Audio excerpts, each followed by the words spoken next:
और रायहान इस्लामिक। हज़रत इब्राहिम अलैहिस्सलाम মাকে ডাক দিয়ে বলেন, ও মা, আমার সৃষ্টিকর্তাকে, হৃদয়ের মধ্যে একটা কৌতূহল সৃষ্টি হয়ে গেছে যে আমার সৃষ্টিকর্তাকে জানতে হবে। প্রভুর সন্তানে হযরত ইব্রাহিম আলাইহিস সালাম ব্যাকুল হয়ে গেছে যে আমার প্রভুকে, আমার সৃষ্টিকর্তাকে আমাকে জানতে হবে। মাকে ডাক দিয়ে বলেন, ও মা, আমার সৃষ্টিকর্তাকে। মা জবাব দেয়, ও ইব্রাহিম, তোমার সৃষ্টিকর্তা করতেছে।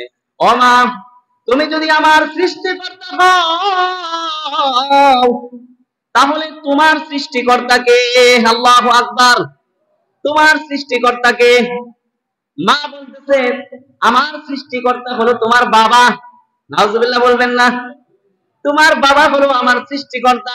ইব্রাহিম আলাইহিস সালাম এবারও থেমে রয় নাই, আবার প্রশ্ন করতেছে, ও মা, আমার বাবা যদি তোমার সৃষ্টিকর্তা হয় তাহলে আমার বাবার সৃষ্টিকর্তা কে? এবার মা বলতেছে, তোমার বাবার সৃষ্টিকর্তা হলো নমরুদ। নমরুদ হলো তোমার বাবার সৃষ্টিকর্তা। এবার আবার প্রশ্ন করতেছে, ও মা, এবার তুমি বলো নমরুদের সৃষ্টিকর্তাকে। মা তো এবার কোনো জবাব দিতে পারে না, এই জন্য জবাব না দিতে পেরে বলতেছে, চুপ থাকো। ধমক দিয়া বলতেছে, চুপ কর। আমরা অনেক সময় বাচ্চাদেরকে ধমক দেই না? অনেক সময় দেখবেন যে বাচ্চারা এমন এমন প্রশ্ন করে, যখন কোনো জবাব মা বাবা কাছে যারা থাকে জবাব দিতে না পারে, তখন বলে যে এই চুপ কর, এত ছোট মানুষের এত বড় কথা, চুপ করে থাকো। ধমক দেই কি দেই না? অনেক সময় এমনটা হয়। হযরত ইব্রাহিম আলাইহিস সালামের মা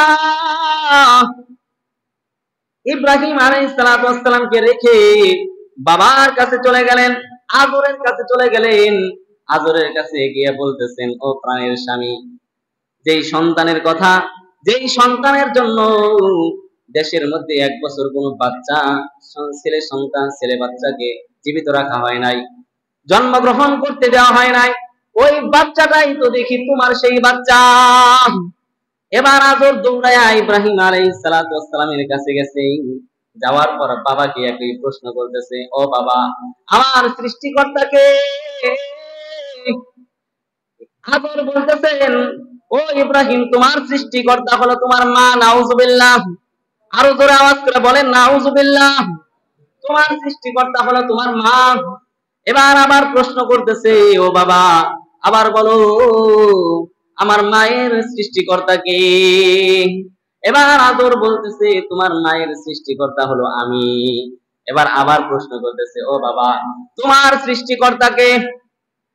এবার ইব্রাহিম আলাইহিস সালাম প্রশ্ন করতেছে, তোমার সৃষ্টিকর্তা কে বাবা বলো। আদর বলতেছে, আমার সৃষ্টিকর্তা হলো নমরুদ। এবার আবার প্রশ্ন করতেছে, ও বাবা, তোমার সৃষ্টিকর্তা যদি নমরুদ হয় তাহলে নমরুদের সৃষ্টিকর্তা কি?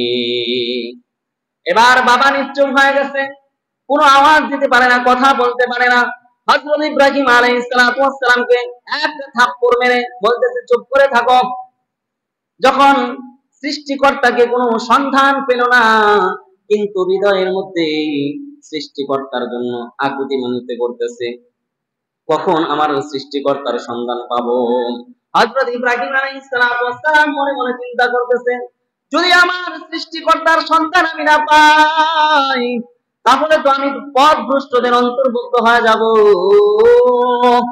গর্তের ফাঁক দিয়া যখন রাত্র ঘনিষ্ঠ হয়ে গেছে, রাত্র চলে আসছে, সন্ধ্যা চলে আসছে, ওই সময় গর্তের ফাঁক দিয়া দেখে আকাশের মধ্যে নক্ষত্র দেখা যায়।